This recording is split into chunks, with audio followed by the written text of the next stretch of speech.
गुरु से बड़ा कोई नहीं। एक गाय घास चरने के लिए एक जंगल में चली गई। शाम ढलने के करीब थी। उसने देखा कि एक बाघ उसकी तरफ दबे पांव बढ़ रहा है। वह डर के मारे इधर उधर भागने लगी। वह बाघ भी उसके पीछे दौड़ने लगा। दौड़ते हुए गाय को सामने एक तालाब दिखाई दिया। घबराई हुई गाय उस तालाब के अंदर चली गई।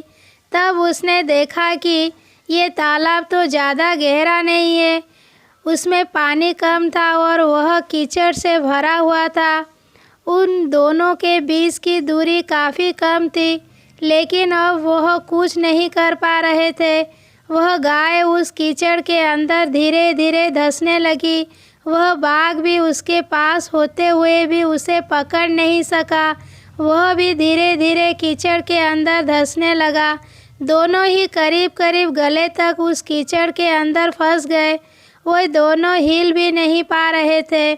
गाय के करीब होने के बावजूद वो बाघ उसे पकड़ नहीं पा रहा था। थोड़ी देर बाद गाय ने उस बाघ से पूछा, क्या तुम्हारा कोई गुरु या मालिक है? बाघ ने गुस्से में कहा, मैं तो जंगल का राजा हूँ, मेरा कोई मालिक नहीं है, मैं खुद ही जंगल का मालिक हूँ। गाय ने कहा, लेकिन तुम्हारी उस शक्ति का यहाँ पर क्या उपयोग है? उस बाघ ने गाय से कहा कि तुम भी तो यहाँ पर फंस गई हो और तुम भी तो मेरी तरह मरने की एकदम करीब हो। तुम्हारी भी हालत मेरी जैसी ही है। गाय ने मुस्कुराते हुए कहा, बिल्कुल नहीं, मेरा मालिक जब शाम को घर आएगा और मुझे वहाँ पर नहीं देखेगा तो वह मुझे ढूंढते हुए यहाँ ज़रूर आएगा। गाय ने आगे कहा कि मेरा मालिक मुझे इस कीचड़ में से निकालकर अपने घर ले जाएगा। तुम्हें कौन ले जाएगा? थोड़ी ही देर में सच में एक आदमी वहाँ पर आया और गाय को कीचड़ में से निकालकर अपने घर ले गया।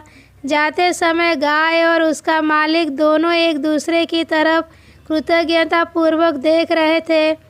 वे चाहते हुए भी उस बाघ को कीचड़ में से नहीं निकाल सकते थे, क्योंकि उनकी जान के लिए वह खतरा था। गाय समर्पित हृदय का प्रतीक है। बाघ अहंकारी मन है। मालिक ईश्वर का प्रतीक है।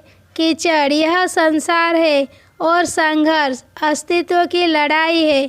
किसी पर निर्भर नहीं होना अच्छी बात है, लेकिन मैं ही सब कुछ हूँ, मुझे किसी के सहयोग की आवश्यकता नहीं है, यही अहंकार है और यही से विनाश का बीजारोपण हो जाता है।